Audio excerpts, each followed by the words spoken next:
Uno, dos, tres, listo. A ver, la primera pregunta sería, el gobierno de José Gerí informó que las denuncias por extorsión cayeron 12.5% en el último trimestre de 2025, pero la Fiscalía registró un aumento de 2% en ese mismo periodo y además la tasa anual subió 25.6%, siendo más de 5 veces mayor que en el 2019. Con estas cifras contradictorias y una tendencia al alza, no resulta engañoso presentar un solo trimestre como señal de éxito en la lucha contra la inseguridad. Es evidente, y es evidente que el gobierno del señor José Gerí no está haciendo absolutamente nada por la seguridad. Se comprometió al inicio de su gobierno a presentar un plan contra la seguridad, que hasta el momento ese plan contra la seguridad libre brilla por su ausencia. No, nadie lo conoce, nadie sabe de qué se trata exactamente y cuáles son los objetivos que tiene en términos de la criminalidad, en términos del reajuste de las leyes pero crimen. O sea, han habido un conjunto de leyes pro crimen que él dijo que de repente las iba a reajustar para mejorarlas, porque ya no sean tan leyes pro crimen, y no hay ningún reajuste, no hay ninguna iniciativa legislativa, ningún decreto legislativo, a pesar de las facultades otorgadas por el Congreso de la República. Estamos frente al gobierno de una persona inecta que no está viendo con seriedad el problema del gobierno y se le encuentra con una serie de problemas en su gestión que, lejos de brindar un gobierno para responder a las necesidades de la gente, es un gobierno totalmente frívolo, incapaz, inecto y con muchos rasgos de corrupción. La percepción ciudadana en Lima y Callao indica que el 75% considera la inseguridad su principal problema. ¿Existe una desconexión entre el discurso oficial y lo que vive la gente en las calles? Efectivamente, o sea, la inseguridad es un problema cotidiano, un problema de todos los días, es un problema que los ciudadanos lo vivimos cotidianamente. La tasa de personas asaltadas en la ciudad es muy alta, estamos por encima del 30-40% de personas que han sufrido algún asalto, alguna forma de robo. También estamos muy altos con respecto a las tasas de la desprotección absoluta que existen en, por ejemplo, zonas como donde hay el transporte público. O sea, cada vez se ha incrementado más el número de muertos de personas que se dedican al transporte público, en este caso choferes o cobradores. Existe cada vez una mayor inseguridad en las personas que se dedican al comercio menor, que es el caso de los vendedores de bodegas, que es el caso de los ambulantes, que es el caso de los barber shops y otros negocios que tienen que cerrarse lamentablemente porque no hay ningún tipo de seguridad. O sea, la inseguridad ciudadana no solamente afecta a la ciudad, afecta a todos, sino afecta principalmente a los más pobres y también afecta a las condiciones de trabajo, porque eso impide que muchas personas puedan tener los recursos para llevar la comida a sus viviendas. Correcto. Ahora, muchos expertos advierten que la extorsión ya opera como una economía criminal organizada, con cobros sistemáticos y redes desde las cárceles. ¿No exige esto una política integral de inteligencia y desarticulación financiera que aún no se ve?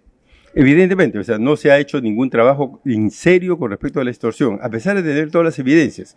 Ellos han recibido muchas veces los teléfonos de los cuales se les pide que entreguen el dinero, ellos han recibido a estas personas que les han dejado de repente algún paquete en sus casas, hay videos, hay cámaras, pero no hay ningún seguimiento. Es más, los extorsionadores se enteran que han sido denunciados por la propia policía. O sea, hay un problema grave en términos de una reforma que tiene que hacerse a profundidad en la propia policía. O sea, no podemos tener un sistema que busque la seguridad sobre la base de una estructura corrupta de la policía. Y es muy difícil eliminar la corrupción de la policía porque gran parte de su propia estructura es corrupta.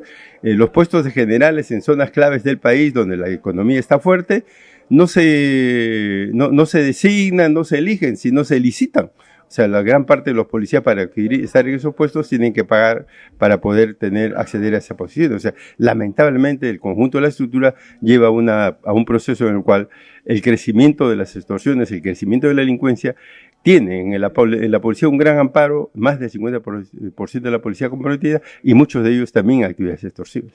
Ahora, el INEI estima que menos del 20% de víctimas denuncian por miedo o desconfianza en las autoridades. ¿Cómo impacta esta impunidad de facto en que los extorsionadores se sientan cada vez más seguros para operar? Bueno, tiene un gran impacto porque no hay persecución al delito, no hay ninguna estrategia para poder de alguna manera ubicarlos a los delincuentes y por lo tanto el sentido de falta de protección y de miedo hace que las personas incluso se refugien más en sus viviendas. O sea, hay un impacto en el sentido del robo, pero también un impacto en la salud mental de las personas. Las personas no se movilizan, no hacen actividades en la ciudad por un problema del miedo y la salud mental está cada vez más deteriorada en nuestra ciudad. A pesar de los estados de emergencia, operativos policiales y presencia militar aplicados tanto en el gobierno de Boluarte y ahora el de Perú, las cifras siguen subiendo. ¿por qué estas medidas de corto plazo no están atacando la raíz del problema?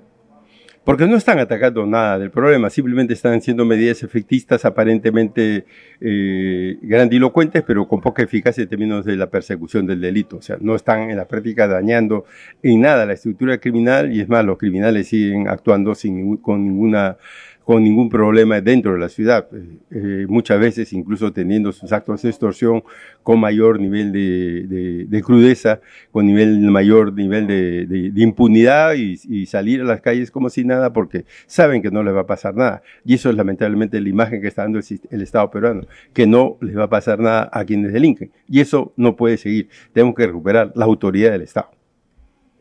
Si se combinan las cifras contradictorias entre la policía y el Ministerio Público, el hecho de que menos del 20% de víctimas denuncien y la desaceleración del gasto de seguridad, que solo creció el 3.2%, y un sistema penitenciario con 148% de hacinamiento que incluso permite que las bandas operen desde prisión, se podría decir que Gerí está minimizando la crisis de inseguridad y presentando cifras optimistas cuando la evidencia muestra que el delito en realidad sigue empeorando.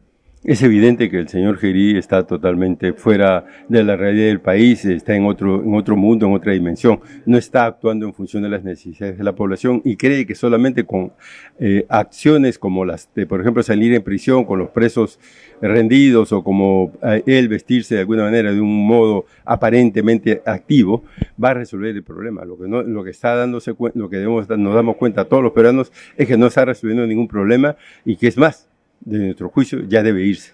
Ese señor no está haciendo nada en el gobierno y está perjudicando la posibilidad de un país viable. Para terminar, tras 2 meses de retrasos y con cifras de extorsión que siguen al alza y resultados poco claros en seguridad, el presidente Gerí presentará finalmente el Plan Nacional de Seguridad. ¿Qué expectativas reales se pueden tener de este anuncio, y por qué deberíamos creer que esta vez sí habrá cambios concretos y no solo discursos? Bueno, nosotros no tenemos ninguna esperanza en lo que diga el señor Gerí. Ya sabemos que es una persona inepta, incapaz, que ha sido capaz de todo lo que se ha visto ahora, todas las atrocidades en términos de la gestión personal, incluso no estamos hablando de la gestión pública, la gestión personal añadida a la gestión pública, una persona sin ningún escrúpulo, del cual no se puede esperar nada como plan de seguridad.